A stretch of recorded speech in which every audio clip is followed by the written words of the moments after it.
right, any questions?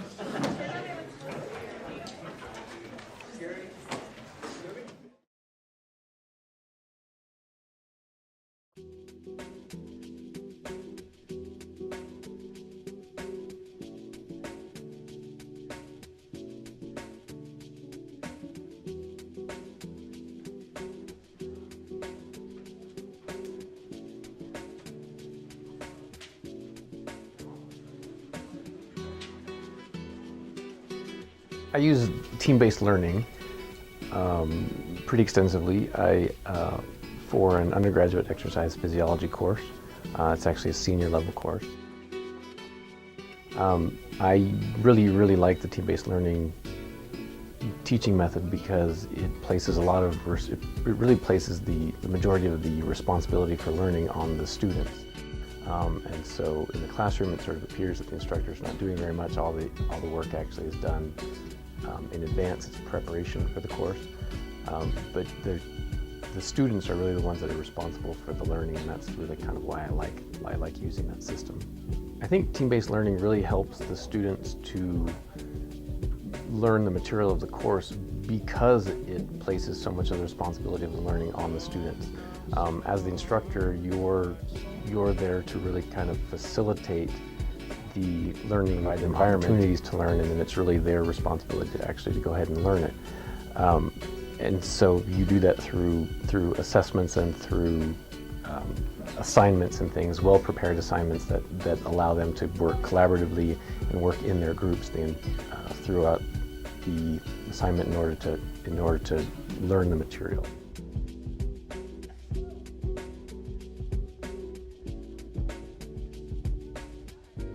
Team-based learning, essentially students are placed into teams at the beginning of the semester, and they'll remain in those teams throughout the entire semester. The team should need to be formed as so that all of the teams will have equal resources. However, the instructor decides that it should be distributed, but they should have equal resources between all of them. And then they're placed into their teams and they actually remain in those teams throughout the entire semester. And so they're not transient or convenient groups. They actually stay in the same group the entire semester. This is actually one of the points that's really important because it allows the students to actually go through the group dynamic process and actually become an effective team, so that they can more efficiently and effectively address the assignments, as opposed to the temporary group or the short-term group that gets together. They spend a lot of time just being polite with each other, and you don't really get the same dynamics, and you don't get the same type of learning environment. Another key part of the team-based learning is what's called assessments, or readiness assessment tests, or readiness assessment exams. They're basically just short quizzes. They're called RATs, readiness assessment tests. And what that is just a short quiz that goes over the material. So, for example, you assign a reading chapter for a given topic area, and then when the students first come into the classroom, prior to doing any kind of lecture or assignment on it, you would actually give them a short quiz, or the RAT, and that to assess their level of preparation for the topic area and for the class independently.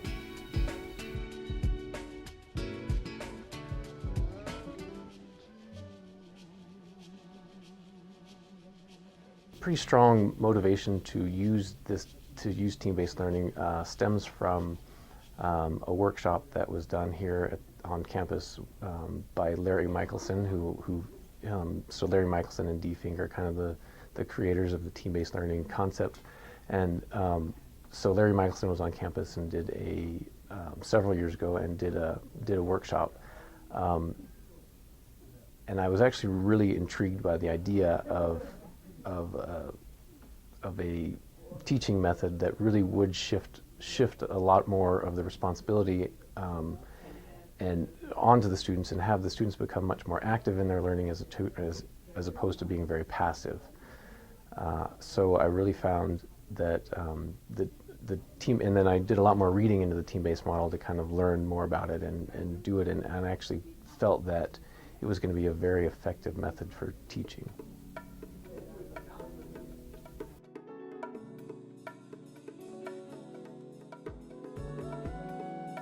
I first fully implemented team-based learning in the fall of 2001. So I've been using it for approximately 13 years now. Every semester it has changed a little bit, but a lot of it has remained essentially, the components of it have remained very consistent, I think, throughout. There are obviously a number of assignments and quizzes and things that have changed over time. I think what's really changed a lot over time is students' attitudes towards it. So when we first implemented this, again in the fall of 2001, this was pretty much the first time anyone on this campus had ever seen it, particularly the students. And so the students were very resistant to the idea of it because it was so different from the traditional classroom, the traditional passive classroom. Again, shifting the responsibility of learning onto the students, really, I think, a lot of students were very, very uncomfortable with that. I think over time, and also we've implemented the same method in several courses within our curriculum so that there's repeated exposure to team-based learning as they go through their curriculum. I think that's helped a lot. And also just the culture of the department has helped students to realize that that's how the course is going to be structured, and so they're now much more accepting of it than they were then. But I think that it's really it's a very effective method at really helping them to learn, and it's not just learning for an exam, it helps them to actually have longer term comprehension of the material.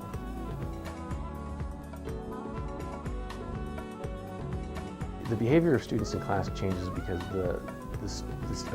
it shifts the responsibility from the students, allowing the students to be a passive recipient of the information, to have to be actively engaged and an active part of their own learning. When they're working in their groups, there's a lot of dynamics that are happening in the room that go well beyond the content of the course. For example, there's a lot of peer teaching that's going on, so students have to teach the other people in their group the material. There's a different level of understanding that happens, and so they have to have discussions in order to kind of clarify things. And I think all of these things really attribute to the students learning the material more effectively.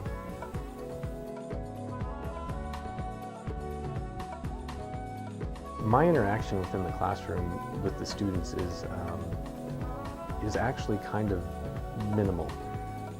If someone were to observe my classroom, they would probably get the impression that I'm not doing very much, because I just kind of wander around the classroom and monitor what they're doing, answer questions that they have about, clarify points. But for the most part, I just kind of watch what they're doing. So it really appears that I'm not doing a lot of teaching. The majority from my perspective, the majority of the teaching actually comes in preparation for the course.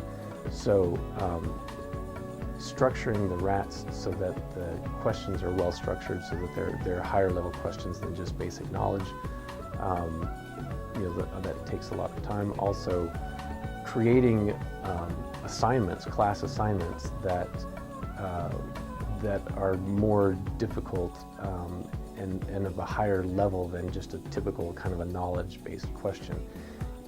To create creating a really well-structured group assignment is actually extremely difficult. There are some components that you want to try to have built in there.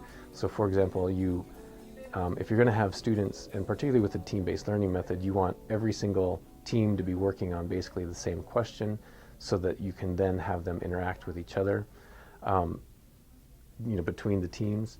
You also want the question and the assignment to be something where they can't necessarily divide the work, so that they have to actually work together as they go through the material. And then you want it to be something that's relevant to them. One of the things that I do in the course is from the beginning of the semester to the end of the semester that the level of thinking that's involved with the assignment sort of progressively gets progressively more difficult as the semester moves on. So at the beginning of the semester, the first assignment, for example, focuses really on them just trying to keep information organized. And then by the end of the semester, it's really trying to get them to synthesize and apply the information that they've learned, and it accumulates throughout the semester as we would hope that most classes do. But again, it all the way throughout the semester, the students have to keep returning to the material from previous topic areas.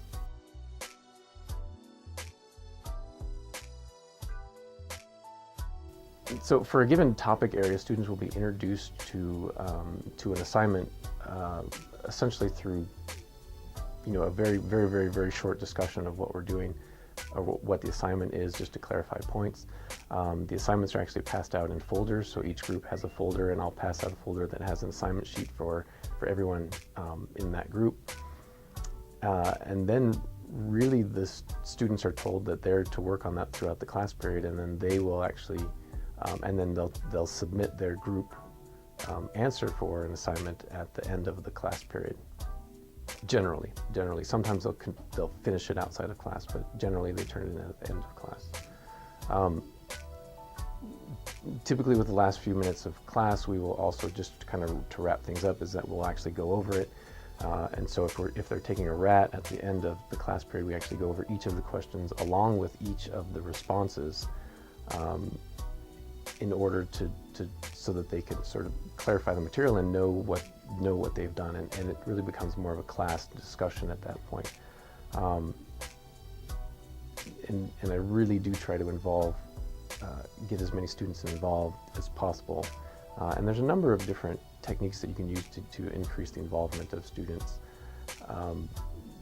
that are a little difficult to explain, many of them here, but for the most part, I really just try to get a lot more of a discussion going with the students. And so I ask them a lot of questions related to the material, and then they need to respond.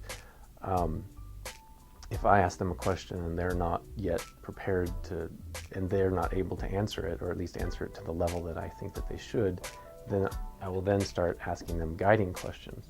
And with the guiding questions, with each, and I may ask them a series of questions in order to help them to get to the point where the end point, to actually answer the larger picture that we're trying to address.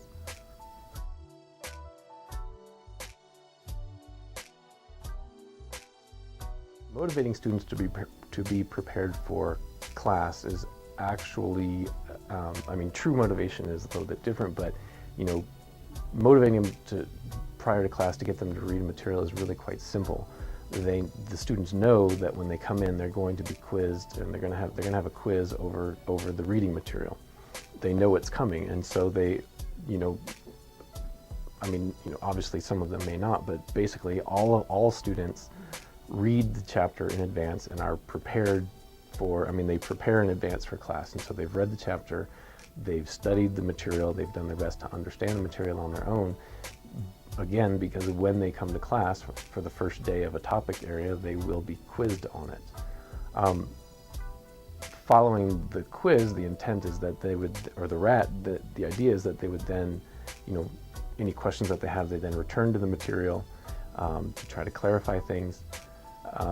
Within the traditional team-based learning model, there's actually an appeals process, and so students are given the opportunity to appeal questions. I actually don't use that. I've tried it, but I actually don't use that anymore. But it is part of it. And then also with the assignments, the way the assignments are designed, again, they're allowed to use their resources, and so the students are always constantly returning back to the material. So by the time we've finished a topic area, students have had a minimum of 3 and as many as 5 different opportunities where they've had to go back and re-review the material. And so that really kind of helps to reinforce the learning and reinforce the understanding.